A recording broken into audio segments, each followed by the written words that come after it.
Well, howdy folks, this is BCR back out for a little ride. Gonna go around this campus here, which is my daughter's, potentially my daughter's new school. She decided she wanted to transfer back home.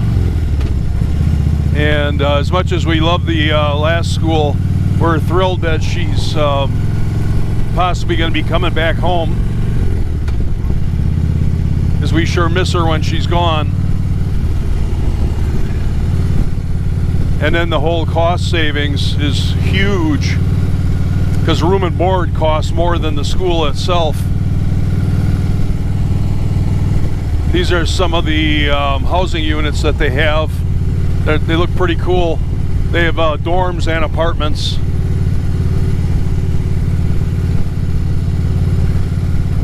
It's just in a beautiful location, very close to home.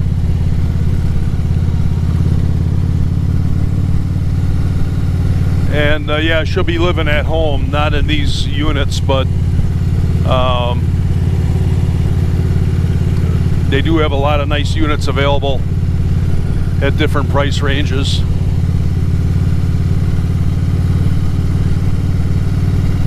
So we got all her transcripts from all her schools already forwarded, and application filled out, fees paid, yada yada yada.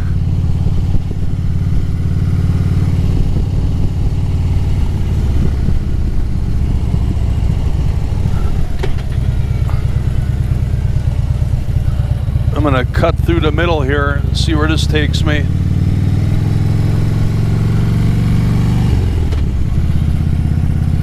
So now we're just waiting for her acceptance letter, and then we'll set up an orientation. And we're having to do all this very quickly because the cutoff is August 15th, and it is July 26th today.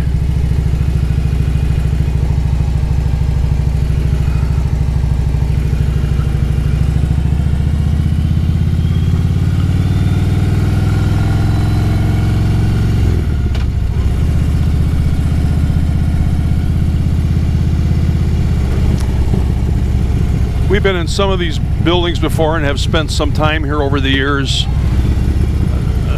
My daughter took many years of swimming lessons in their field house, and we always attend their art and craft show,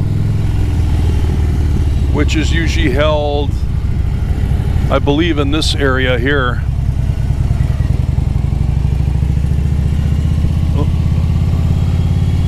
Although it's not mowed, but I'm pretty sure that's where they hold it.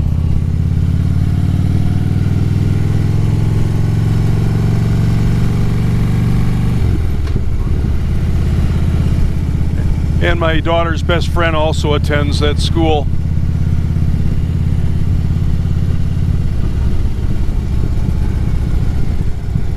And if you didn't see the sign, it is the University of Wisconsin Parkside. So it's part of the UW system. There's their field house up there.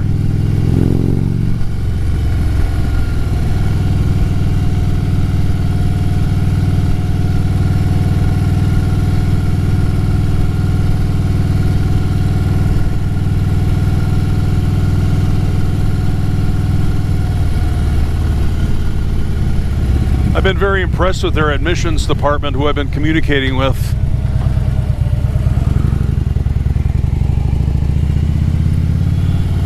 I've emailed them a few times, usually at night, late at night. And usually by 8:30 the next morning, I've already got a response. Very impressive. Let's see, it's about 80 degrees out on a overcast day. There's a lot of rain to the north and the west of us, but we should stay dry until the overnight hours.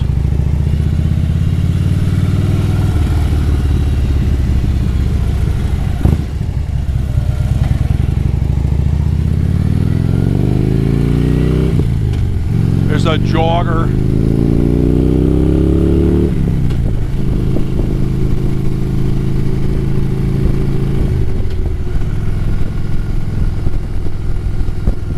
So tonight we're planning on going out by Bong State Rec area, named after General Bong. I believe he was a general, an Air Force general. It was going to be an airfield, but for some reason that never happened, and now it's a state recreation area. Quite the place. A lot of camping, a lot of. They have a, I don't know what you call it, like an off-road course where you could take ATVs and motocross bikes and all that kind of thing. All kinds of lakes and ponds for fishing. So he's out there camping with his girlfriend for a few nights. So hopefully we'll get out there, have a campfire. Okay, so I've been having a ball with this motovlogging stuff, and I decided I want to up my game a little bit. Oh, that's a pretty house.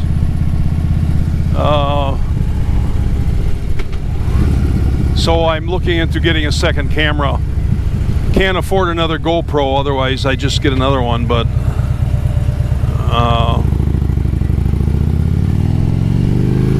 been doing some research and looking a lot on Amazon, and as it turns out, there's like hundreds of GoPro knockoff action cameras available. So I've spent hours searching. I usually try to get the best deal, the best product and the best deal I can find. I'm kind of notorious for being a thorough shopper. So I decided that a couple of things I had to have was a remote and image stabilization. Needless to say, I'm out riding around on a Harley. And the remote I need because I already have my Android running the GoPro capture app. So that wasn't an option, because all these, well, at least the ones I've looked at, they all have an app you can download similar to GoPros, where you can control the camera and start and stop it through this app. Well, like I said, I already have my app running for my GoPro, so I knew I needed a remote control. Probably wrap it around my handlebars or possibly my wrist if I have to. So that eliminated a lot of cameras right there, because a lot of them don't come with remotes.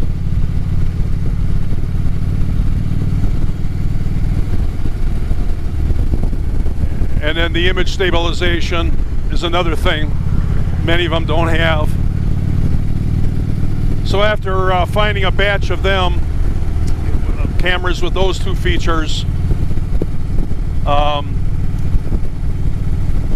I started looking at the number of reviews and the ratings. So I'm looking for something with at least a 4-star review, and preferably 4.5 to 5, and something with over 100 reviews available. So then that eliminated a bunch more. So now I'm down to like maybe 8 or 10 cameras. And then I started looking for YouTube reviews. I watched about, oh man, probably 20 different YouTube reviews on various cameras, maybe more. And price also. I didn't mention price, but under $80 is what I was looking for. And most of these cameras fall within that range.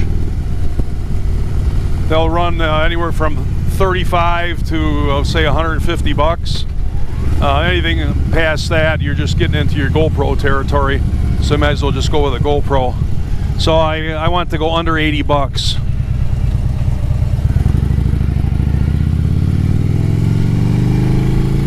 So then I got it narrowed down to 3, and then made my final choice. Have not ordered it yet, but it's in my cart on Amazon. Picked out a SanDisk 32 gig high-end card for it. 32 gigs is the biggest card that these cheapy cameras can handle. Whereas in my GoPro Hero 5 Session, which I'm filming with right now, I don't know what the max is, but everybody seems to recommend a 64 gig, so that's what I went with. And I have had zero issues with it. Ooh, that's a bad track. Yeah.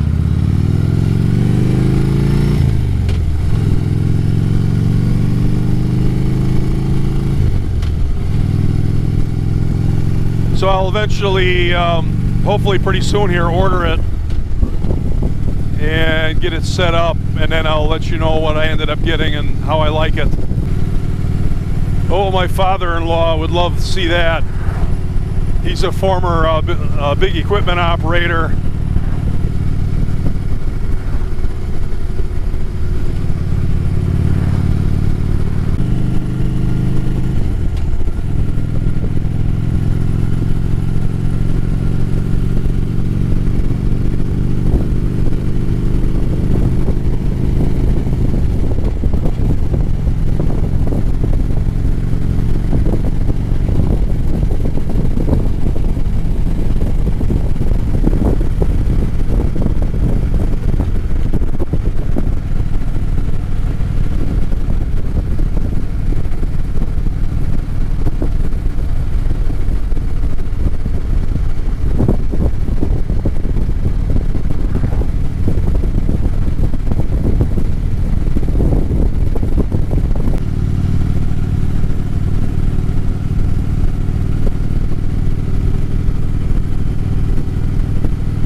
So who's going out to Sturgis this year?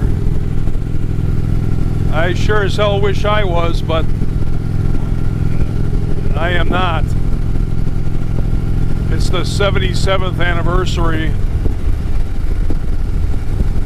and I was watching a live feed of, I don't know if it's Indian's camera or what, but it was a camera that was mounted up high somewhere on the street and showing the Indian setup. So it's a week and a half until the official rally, and the Indians already got their tent set up and a shit ton of bikes parked out front, I'm assuming for demo rides, that type of thing, or maybe just to look at. The rally just seems to get longer and longer every year. I know a lot of people like to go out the week before the official rally to avoid the crowds, which I could see if you've been out there, you know, many times. But if you've never been out there, you definitely want to go during rally week. You're not going to get the same experience if you go the week before. You just get a little taste of it. I'll never forget the first time I rolled onto the main drag there. As soon as I made the turn and saw the lines and lines of bikes, two deep in the middle and then on each side, oh, holy crap, I'll never forget that feeling.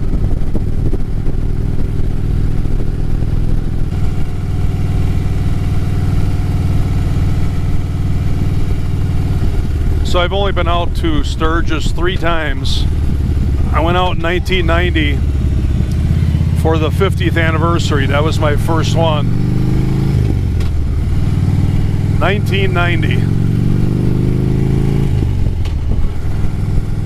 Had no reservations. Just met up about an hour from my house with a buddy of mine. Had a sleeping bag on the back of my bike. and just headed out, not knowing what to expect. Took me about 3 hours that first afternoon once we got out there, driving all over the Black Hills. Picked up a map somewhere and just started driving around. Every little town I came across, I'd stop at all the hotels, and eventually found a room in a renovated house that they had turned into a hotel. So I had just a small like bedroom, but I did have my own bathroom, and my door to my room was a sliding glass door. So that was pretty cool. I don't remember what I paid, but it was dirt cheap compared to what they get now. I'm guessing maybe 50 bucks a night, something like that.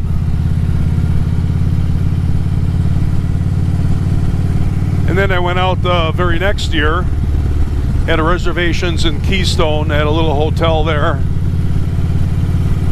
and then didn't go out again until 2003. So I'm due for a trip back there for sure. I've been toying with the idea of camping, which I may do. I'll have to pick up a little tent and a few other little things, as I don't know if I could justify paying the rip-off rates at all the hotels out there. The cheapest hotel you're going to find in the Black Hills is going to be about 180 bucks a night. And that's going to be way down in Custer, maybe even Hot Springs.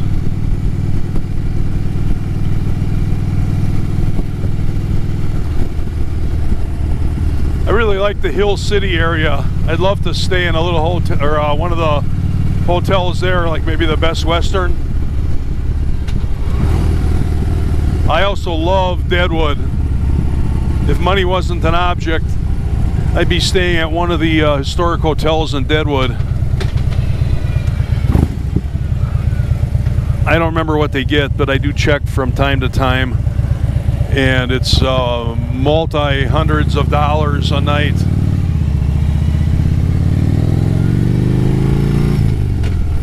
I'm talking like 400, 500, 600 bucks a night.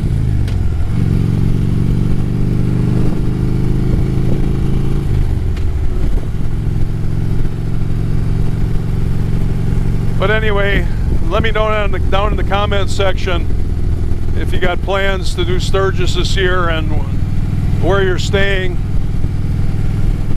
what kind of accommodations you got, how many times you've been out there.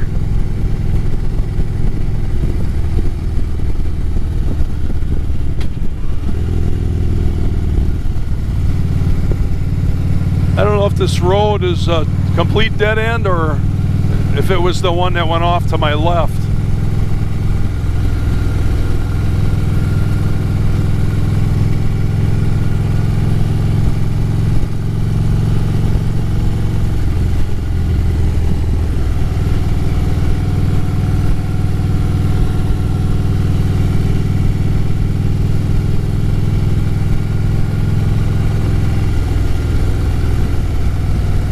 This is kind of a neat little road.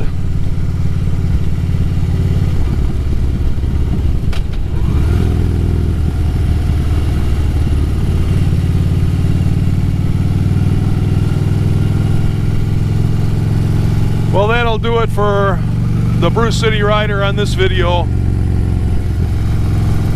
Thanks for watching. Don't forget to like, subscribe, share, and comment. Have a great day, everybody. Later.